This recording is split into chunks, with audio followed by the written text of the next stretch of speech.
السلام عليكم ورحمة الله وبركاته. حبايبي الحلوين، وحشيني جامد جامد جامد. النهاردة جايلكم بحاجة عظمة كده من التراث. يعني ايه من التراث؟ يعني أكلة ستي، واللي كان بيعشقها يعني رحمة الله عليه جدي برضو. أنا الأكلة دي وأنا صغير ما كنتش باكلها، بس ما عرفتش قيمتها بصراحة الا دلوقتي. الاكله ديت يعتبر من المغذيه، اللي هي القلب الكوسه اللي احنا بنرموه.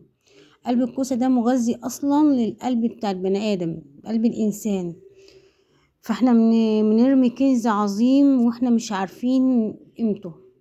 الكنز دوت يا جماعه، والله انا بجد انا كنت بندم وانا صغيره ان انا ما كنتش باكله، لاني كمان كان جدي بيزرع الخضار دوت، خضار بيور من غير كيماويات، من غير اي حاجة، الله يرحمه يعني.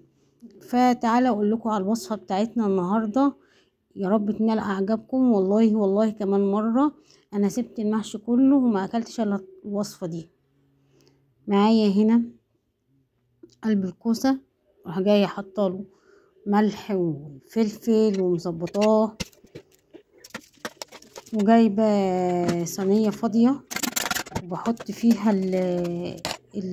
البصل والطماطم، وهنزل عليهم بالكبد والقوانص، وانزل عليهم بالكوسة واتبلها بحبة رز زي ما انتوا شايفين، واروح جايه ركناها على جنب. وبعد كده دلوقتي بقيت احشي الكوسة بتاعتي، وحطيت الفرخة مستوية. الفرخة يا جماعة مستوية نص سوا، رصيتها بالشكل اللي انتوا شايفينه ده. ليه؟ اللي هتدي طعم جميل اوي، وهتنقل المحشي بتاعنا في منطقة تانية، والتست بتاع الفرخة هيبقى عالي اوي.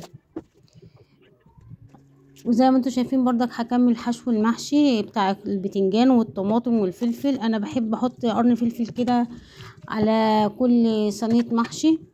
وخلي بالكم محشي الصينية خلي بالكم بيستوي بسرعة، وبدخلها الفرن زي ما انتوا شايفين. وبألف هنا على قلوبكم، ويا رب يكون الوصفة بتاعتي عجبتكم النهاردة. وشفتوا الطبق شكله تحفة يا جماعة. الطبق ده والله تراث، يعني من السنين، حاجة كده محدش يعرفها غير العبد لله.